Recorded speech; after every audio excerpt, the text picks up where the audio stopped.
So, ito-try po natin magbunot, Doc. Yeah, ito, magbubunot tayo. Sir Buddy, oh. Okay. 1, 2, 3. Laki ha.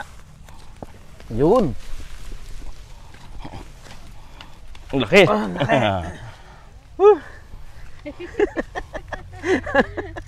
Ang laki. Na-experience na rin nagbunot ng kamote. I-harvest. Grabe, ang laki. Okay. Dali na doon.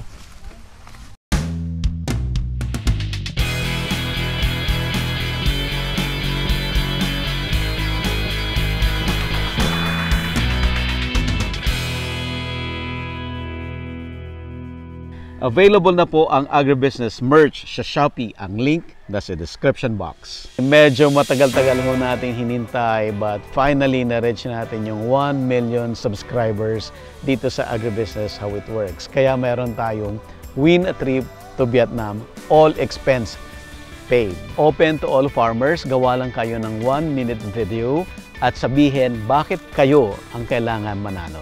Ang full mechanics, basahin lang po sa Facebook page ng Agribusiness How It Works. Make sure po na basahin mabuti ang mechanics para ma-qualify. Pwede na kayong mag-post ng entry ninyo. Ang contest ay hanggang January 5, 2024. Ito po ay in partnership with Inspired Learning Tours at NutriHydro Plant Nutrients.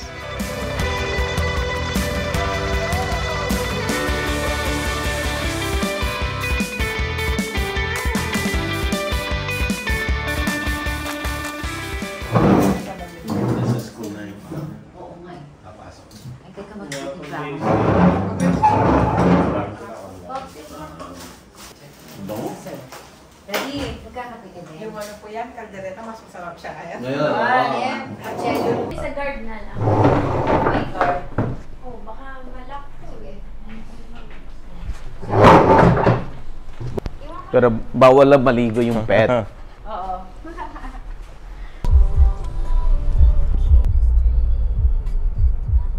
Porap. Welcome po dito sa farm. Sir Buddy, ito po yung... Welcome po. Yes, sir. Ito po yung farm natin dito sa Barangay Consuelo or sa Florida Blanca. Florida Blanca na to. Opo, ito po yung meron po tayong sugarcane dito. Kasaba, tsaka yung pang may corn din. Oh, pang silage yan. Pang silage. Yun yung pang singit lang namin para sayang kasi may bakanting space na may bakanting maliban sa space yung time bago tamnan ng kasaba, sayang. Tomorrow harvestin na rin yung sugarcane. Sugarcane bukas na. Ito. Siguro mga 4 na truck or apat na grupo yung darating tomorrow dito. Para mabilis yung pag-harvest kasi naghahabol tayo ng time para matamnan siya ulit. Ito ano na to, pang 3 ratoon. So totally new. Ito, papalitan. After, Pero kung titignan mo, maganda pa rin. Pero kung tatamnan natin next, mas maganda. Sayang kasi yung mga bagong variety na natin na establish para mailipat. Yan, punta tayo dun sa likod. Para makita natin. Sakay na lang tayo dito, sir, para makita. Sasakay pa tayo? Medyo malayo po. Kaya naman siguro nun, sir. Hindi, baka mabalaho. Mabalaho na. Malalambot kasi yung vaccine na displow, baka at least 4x4. Yan, tignan mo may damo. Yan yung kagandahan ng kasaba. Kahit tinubuan siya ng damo. Kasi tinanim namin yan medyo maaga for planting materials din yan. Kaya... for planting material to? Pero makita, bonus na rin dyan yung yung tubers. Oh, I see. Mamaya. Actually, tayo, sabi nila, tayo yung accredited sa sa Bureau of Plant, sa kasaba. I see. Alam ko maliban sa UPLB tsaka BISCA, isa tayo sa accredited nursery. So kung magkakasaba pala ako sa Pangasinan, Sa'yo na ako kukuha ng ng planting materials. planting material. Yeah. Ano talaga ngayon yung trabaho ng mga traktora, paglilinis para for next planting season. Yan, may mga alikabok na yan. Kita mo, nandiyan sila. Diyan yung mga traktora. Alam ko, schedule namin dito pag deep plowing. Dalawang traktor yung nandito. Pulbos na pulbos siya. Oh, malalim. Malalim kailangan ng ano yan. Yan ang kailangan natin.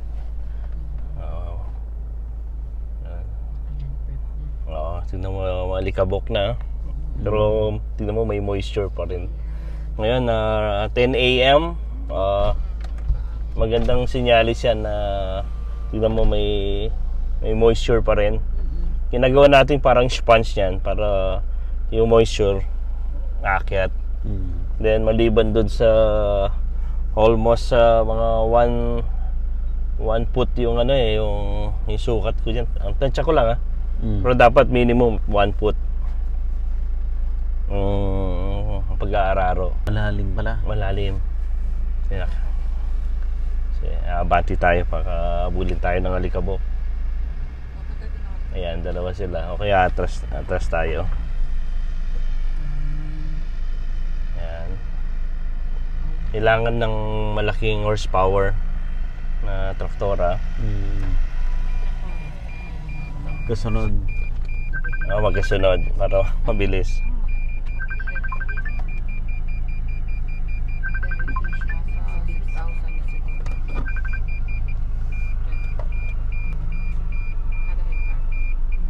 Yan ang malaking susi para makakuha nga ng 40 tons per hectare sa kasaba. Minimum yun.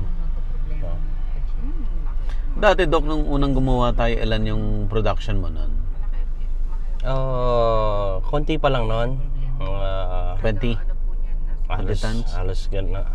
Yung sa per hectare? Hindi naman, mga nasa tayo nun. Mga 30 plus na rin. No, pero nakuha ko na yung dyan yung 77 or 79 tons per hectare. Wow. Ela, sara, Ela. Ela, sara.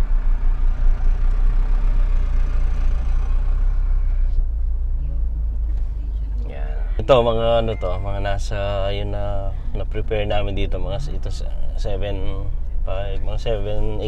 hectares po itong 7-8 hectares to? 7 to 8 hectares yung na-prepare. Yung GGPS yan, makita. Then tomorrow, papantayin yan yung trailing harrow. Grabe ang land prep ng pasawa. Ilang pasada to, sir? Una yung trailing harrow, then the plowing, then after the plowing, trailing harrow, 2 beses. Schedule, nakakatuwa sa kanila ko binibigay yung yung kumbaga ano yung diskarte kasi maliban sa operator, farmer din sila ano yung best sa inyo, yun ang gawin nyo para pag maganda, pag nakita may problem sa alam natin kung sino yung may problema. Kasi kung puro ganito gawin nyo, ganito yung gawin natin, bibigyan mo na rin sila ng responsibilidad kung sila pa lang as a operator, alam na nila yung tamang kailangan gawin sa sa pagla-land prep.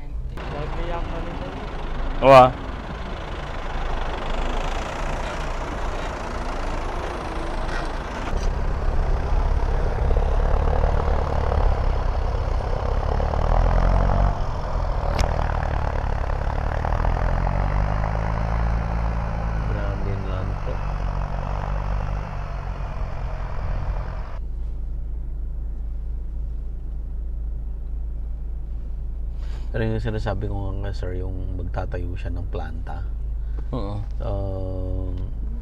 may ano rin talaga. Ang food processing nila nasa States talaga. 50 years na sila sa ganung business. So, na magtatayo siya ng planta sa Pilipinas para i-export din niya. Yung sa sa Dagupan yung planta niya. Talagang yung pulbos na pulbos yung lupa. Oo, yun yung isang sabi nating hindi na sikreto na kaya natin na-attain yung magandang yield. Oo. Pag maganda yung land prep mo. Even other crops like sugarcane, ganun din. or other crops namin. Ako especially sa kasaba, ito yung yung kailangan yung deplowing o kaya talagang ma-penetrate yung ganyan talaga, sir, kalalim yung kasi ang kasaba tubers pag maganda yung pagkakaland prep mo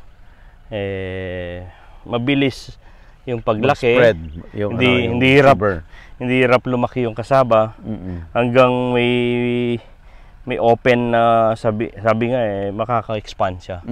Kaya yun nga lang may mag-i-invest ka. Sa traktora talaga.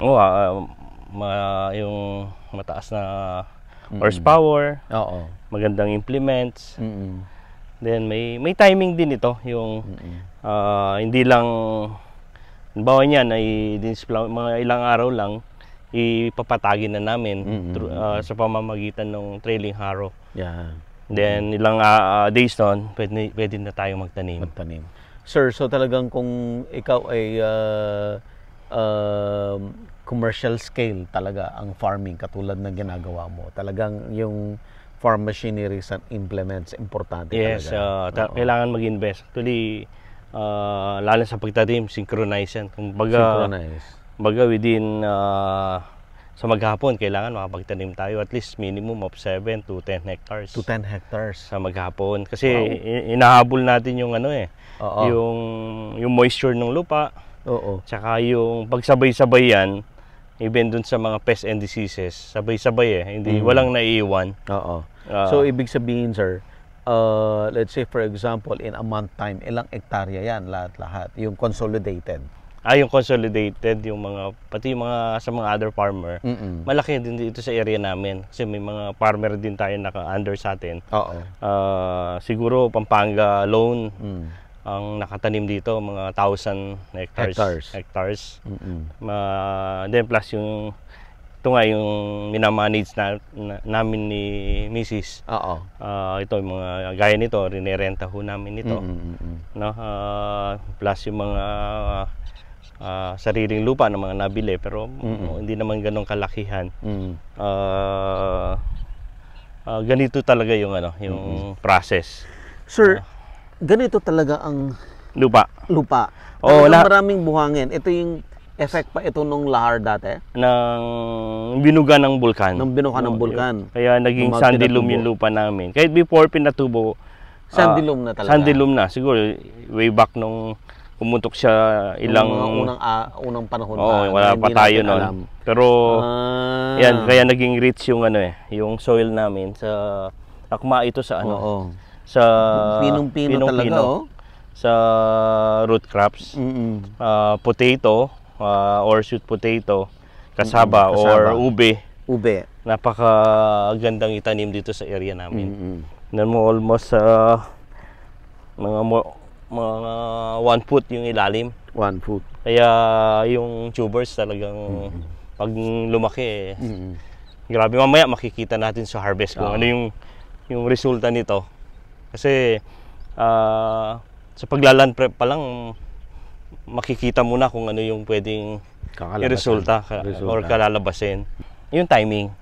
Timing talaga. Importante yung sinasabi mo na yung moisture, inahabol nyo yun. Hindi rin maganda yung sobrang basa. Then, siyempre, tatanim mo dyan yung right variety. Yung akma sa lugar namin. Or, yun din yung need ng market. Yung need ng market. Depende yung yan. market mo nagsasabi, ito yung gusto ko. Or minsan may in-establish ako na bago. Pinapatry ko yan sa mga kliyente natin. Pwede nyo po bang i-try to or feedbackin nyo kami kung negative man yan or positibo. Pero yun ang kagandahan. Ano natin yung farmer and user relationship. Kaya dun gumaganda yung yung ugnayan. Yeah. Kasi yun yung dapat talagang establish yung relationship, nung dalawang party. Oo. Yan ang kadalasang hindi na-establish ng mga maliliit or yung hindi consolidated or yung hindi professionally done yung farming. Kaya ang ending laging nagrereklamo na binabarat, walang presyo, nalulugi.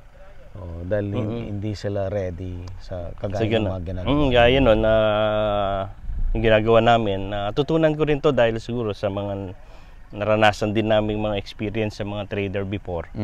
Ito pala isang key na... Dumaan ka rin sa mga traders ng araw. Yes, dumaan ako. Pero para ma-check ngayon, ako honestly, kaibigan ko yung mga yan mga trader. Ang gusto ko lang, sabi ko sa kanila, pinag-usapan nga namin ng grupo, maging fair lang yung presyo. Fair lang. Fair lang, hindi sobrang taas, hindi rin sobrang baba. Kumbaga lahat makikinabang. Pag sobrang taas na ito, parang nananamantala na hindi rin maganda yun Parang may pagka-greedy na yung maganda, laging sinasabi ko, masaya lahat. Yun ang importante. Fair yung yung laro. Bottom line, sir, kaya mo nagagawa to because nag-consolidate kayo dahil malaki kayo, malaki yung inyong harvest. Kaya nyo ring mag-bargain. May bargaining power kayo. Yes, mayroon. Talagang lalo na yung mga maliban sa yung market kasi nito napakarami maliban sa food. Okay. Yung mga nagpa-process like pichi-pichi, kasaba cake. Yes. Then pwede rin siya sa feeds. Flour. Lalo na sa bandang south, sa Lanao del Sur. Hektar-hektaryang 1,000 hectares sa mga naitatanim dyan na kasaba. And maliban doon, isa yun sa mga staple food din ng mga kababayan natin sa Mindanao, ang kasaba. Kaya kung sabi ko nga, kung ang Pilipinas paramihin pa tong kasaba, walang gutom. Totoo yan. Malaking malaking future itong industry ng kasaba, lalo na sa Pilipinas. Kaya tawag ko rito, sir, food for the future. From leaves, pwedeng gulay. Yung stem, pwedeng pangtanim or panggatong. Then yung roots or yung tubers, yan dyan yung pwedeng pagkain. No? Kaya walang tapon dito sa kasaba. Even yung pinagbalatan, pwedeng ipakain yan sa livestock. Kaya then pag pinakain sa livestock, yung manure niyan, pwedeng ibalik maging organic fertilizer. Okay, ready na ba kayong makakita ng harvesting na ipapakita yung maganda, sir? Sobrang ganda. Tingnan natin. So, doon natin makikita, sabi nga ni Sir, ni Doc Richard, kung gaano kaganda ginawa mong land prep, ganun din kaganda yung kakalabasan ng harvest. So, pupuntahan natin ngayon ng actual harvesting. Yes, sir. Okay? Okay. Punta na tayo dun, sir. Yes, sir. Medyo malalim lang dahil malalim yung pagkakaararo. Late na rin tayo nakapunta. Medyo mainit na yung araw. So yung punta ko rito mga 5 or 6 a.m. sa umaga. So that explains na bakit sandy dome ang lupa ninyo. Most likely talagang nung araw pa pumuputok yung pinatubo. Hindi natin alam. Nung bata ako, sir, doon sa amin, meron kasing bundok na maliit doon. Yung Mount Balungaw, yung talagang hilly portion yun. Tapos maraming nagtatanim noon ng kasaba. Bakit ng lupa brown? Pwede naman. Yun Brown lang. yung lupa. Yun lang yung potential na paglaki. Kahit paano, na hold siya eh. Oh, okay. Allergy ako sa ano eh. Alikabok. Alikabok. Saan naman tayo magbubunot? Dito na tayo, sir. Eto. Actually, may nagbubunot na doon, marami na eh. Yung may pastor sa Cagayan, biglang tumawag, papunta sila rito. Gusto rin nilang magtanim ng kasaba.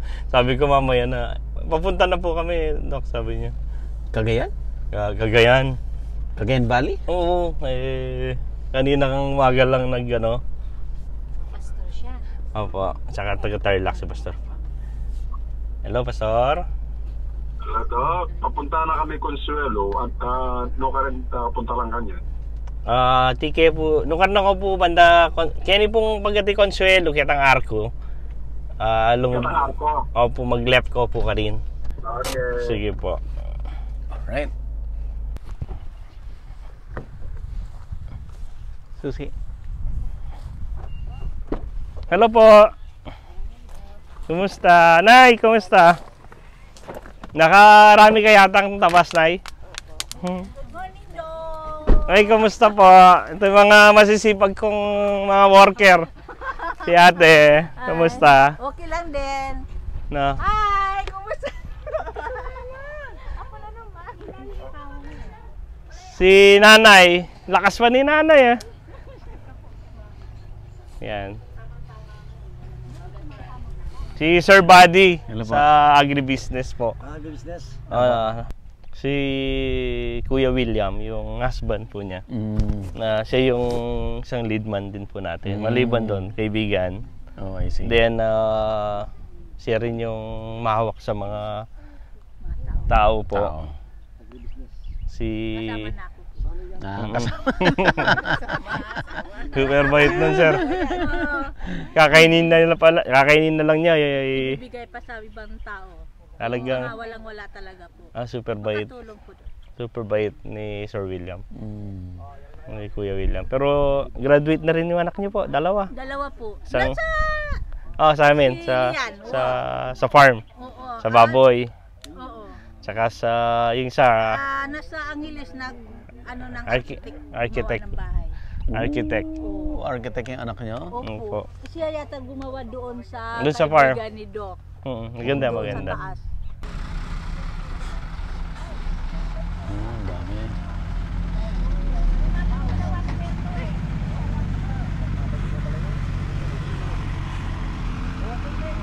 Diretso na yan kay ano.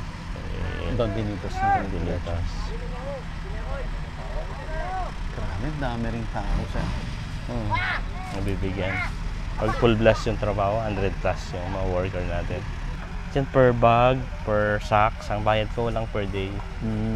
Kaya ngayon, nang sasahod sila niyan, kung 17 sila, divide mo sa mga nasa 700 to 800 pesos kada hanggang kanina lang 7 to 2 oras to 3 oras.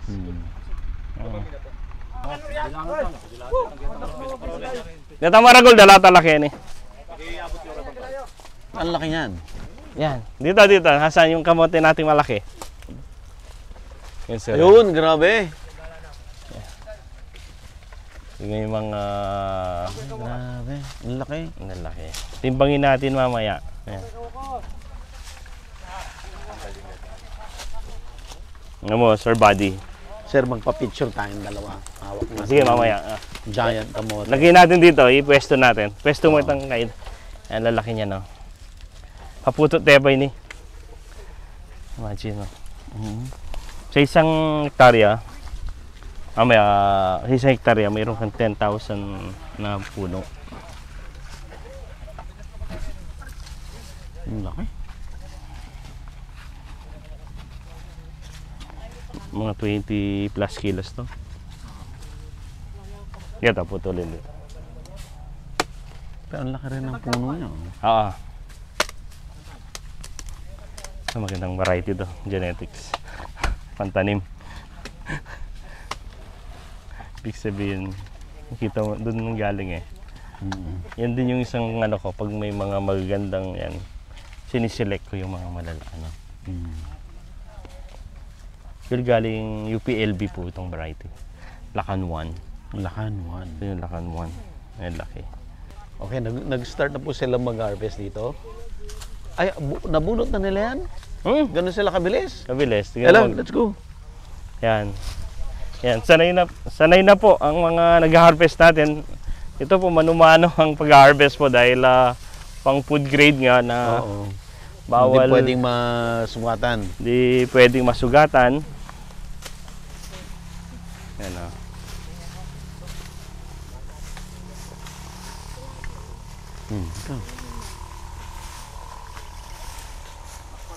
Sensya na medyo dinamuto dahil medyo maulan nung taon na to.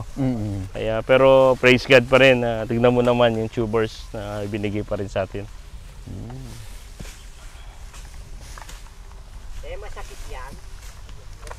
Lalaki. Ay, ako mangi. Na.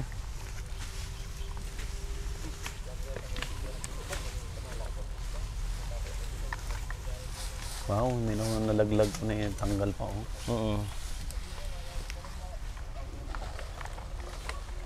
Nalaki ako, Sir Buddy. Laki. Yeah, ganyan may koy. Sabi may baliktad may mga niyan. Baliktad.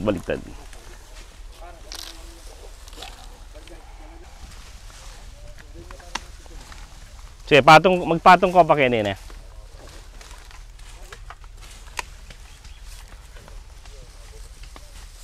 Yung mga napuputol na gano'n. Kukunin pa yung Kukunin pa nila. Kaya pa nilang kunin, sir. Kaya pa yan.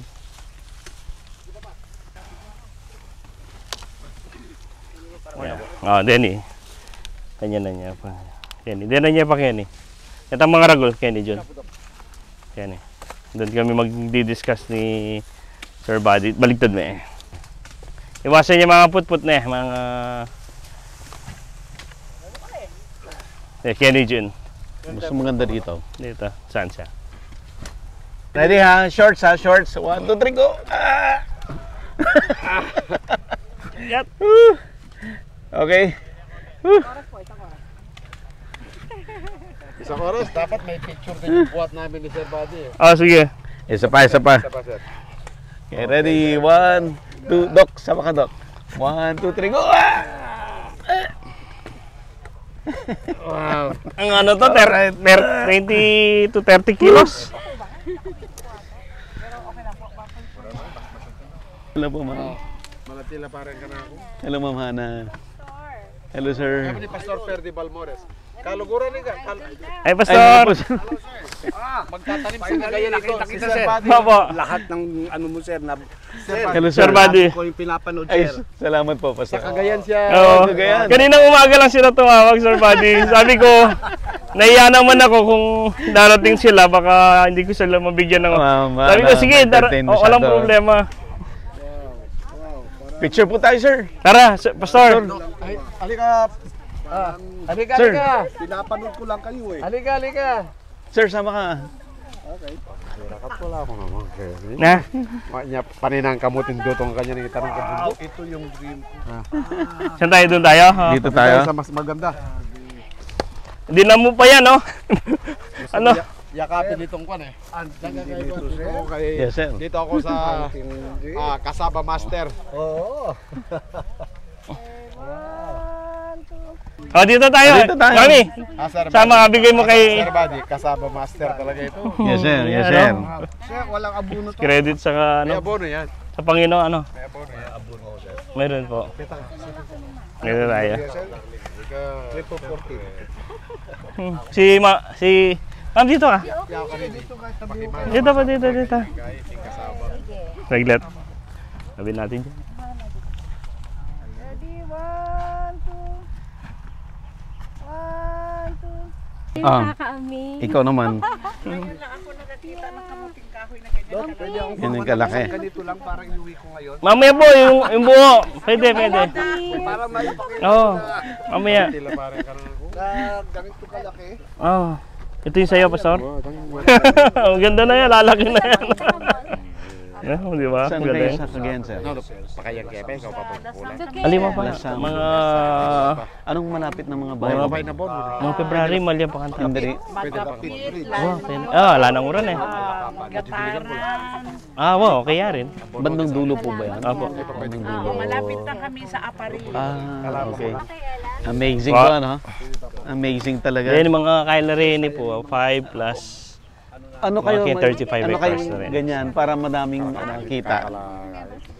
Tanong ko nga pa sa hektarya, kailangan ko yung bangke. Opo, opo. Magkulala, ko pa Sige. makatanong kanina, Saan? may papapapulit. Yeah, pa yan. sige, Di ba sige, niya, naman sunod. Nakalagyan na ako man mama. Hindi kanya, no miras din. At tila tanamin naman, kitang gulot. At hindi na ka makapit. Maka 10. Bisayang bangke yan, mananamin niya Cagayan Valley. Kagayan. Yan. Ito, try mo nga to kuya. Sige po, pag ano, tawag Yan, lang yan. po, turuan Yan. po kayo. Sige nga ho, Yeah. Dok. Mamaya po, bigyan ko kayo ng card. Okay. Ah, Uy, naputol pa. naputol pa. Yan. Mga average po, yan. Mga nasa 7 kilos. 7 kilos. Yan. Ito, try natin, sir. Try natin yan. Yun, laki. Yan. Yun. Daddy, nagbunot ka?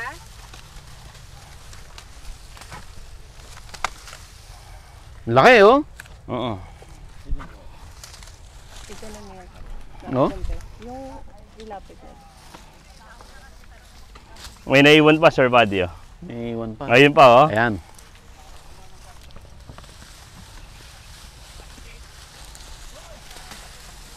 Naputol, sayang.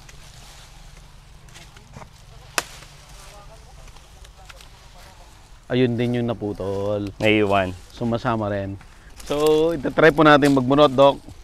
Yeah, ito. Magbubunot tayo. Sir Buddy, oh. Okay. 1, 2, 3. Laki ha.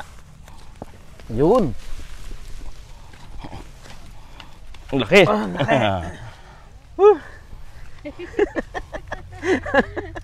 Ang laki. Na-experience na Oo. rin nagbunot na kamali. Grabe. I-harvest. Grabe, ang laki. Okay. Dali na doon. Okay, sir. Ano yung tamang edad nitong day of harvest? Tamang edad, depende yan sa variety. Sa variety. Okay. Ito, dahil ito yung Lakan 1. Lakan Yellow yung flesh nito. Mhm. Actually, ito pang food siya. Food Or talaga. dual. Dual yung pwede siyang Animal. pang food or pang animals. Okay. Pero sa area namin or dito sa Pampanga, ang market namin dito Pang food. pang food, yung mga food processor or sa palengke. Yun yung ano kasi ano to sweet variety. Sweet variety. Doon sa tanong niyo po kung ilan yung edad.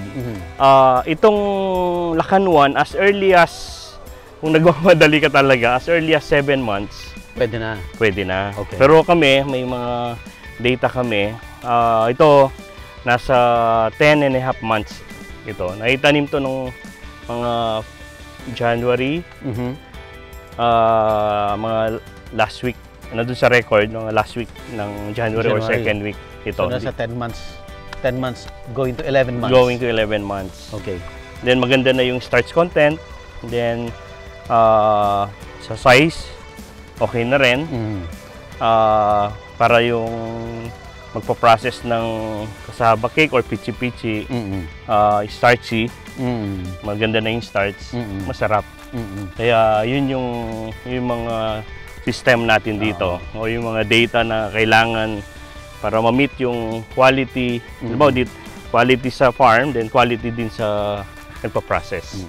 So ito pong mga hina-harvest ngayon ay para kay Don Benitos, Kasaba Cake and Pichi Pichi. Yes. Mamaya yan. Yung, Attorney Kaloy. yes, attorney. Good morning. Ito po yung kamote natin na dadalhin po mamaya. Maya-maya lang. Travel na yung truck, diretso na dun sa Isang oras lang. Isang oras lang ipaprocess na Kaya yung nila. pinaprocess ni Attorney Calor sa Don Benitos, laging fresh. Laging fresh. Kaya iwas yung nangingitim, iwas yung sira. Ano kasi yan para maganda yung yung harvest natin. Available na po ang agribusiness merch sa Shopee. Ang link nasa description box. Agribusiness, how it works. Instruct, inspire, succeed.